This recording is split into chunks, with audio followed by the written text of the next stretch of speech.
Hey, day 24 out of 365, and today's Christmas Eve. So, full family mode today. I was prepping for Christmas. I was at church. I was hanging out with family all day today. I did make one quick follow-up phone call from the guy from yesterday that just needed to finish up the application so we can get that taken care of for him, but no answer.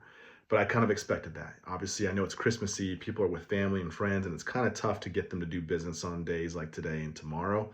But we'll catch them after the holidays. No app today, still sitting at the 4,877 pending, $0 issued.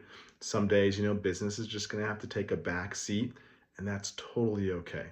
Tomorrow's Christmas, gonna be spending it with my family. Won't be doing any work in the business tomorrow. For sure, taking that off, all to make sure that we celebrate Christmas, the birth of Jesus. And so we'll be back at it again the following day after that. But hopefully you guys have a Merry Christmas. Talk to you guys soon.